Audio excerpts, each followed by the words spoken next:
Hello and welcome to Midlands Today with David Gregory Kumar and Mary Rhodes. The headlines tonight. Campaigners against high-speed rail plan a new challenge to stop the HS2 project in its tracks. Whatever happens, whatever phases go and come, and whatever transport secretaries come and go, and whatever governments come and go, if this still stays on the table, we're going to continue the fight. We'll be hearing from the farmer who says he stands to lose half a century of hard work as HS2 slices through his farm.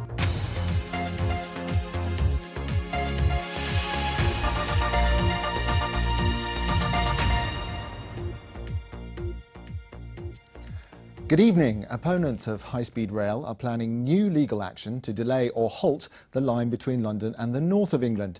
Today is the deadline for those affected to have their say about the compensation scheme for Phase 2 through Staffordshire. Well, campaigners are concerned that residents won't be fully compensated or that the money will come too late. The link, known as HS2, will cost £33 billion. The journey time between Birmingham and London will be reduced to around 50 minutes.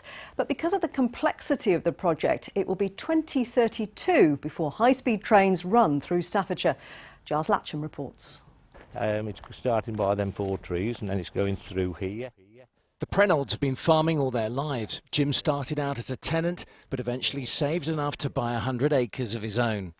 He'd heard about HS2 Phase 1 linking London and Birmingham, but in January he discovered that Phase 2 was heading directly for his farm near Marston, north of Stafford, a farm he planned to leave to his children. How, he asks, do you compensate for that? They can compensate for bricks and mortar, but not for your life's work. How can I start again at 70? I know of properties that have been valued and they're 40% lower than their true value. So how can they possibly say that we're going to get full compensation? 8 miles to the south, the line would pass by the village of Colwich. And the noise from there. Now, 14 trains an hour. Where this campaigner says the cost of compensation has been drastically underestimated, a claim he's planning to take to court.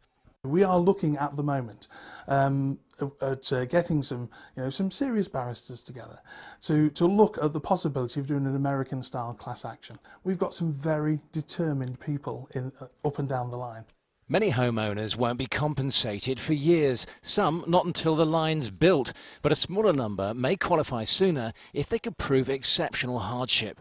If you feel you fall into this category, if you have an exceptional need, get in touch with us and we will consider your application. And if we don't think it meets the case, we'll try and advise you on where it doesn't. So we are trying to work with people, but it is public money and we do have to be fairly strict. A few miles from Colwich lies Colton, another community with an uncertain future. There are some in this village unfazed, undaunted by HS2, but plenty more who say the business case is weak and the hassle, the disruption, simply isn't worth it. This rescue centre for border collies lies little more than 100 metres from the proposed route. The new and noisy neighbour may force them to relocate, but will HS2 pay for that? I don't believe the proposed exceptional hardship scheme as it stands at the moment will actually compensate us. We are quite a unique situation. We're a rescue, we're a business.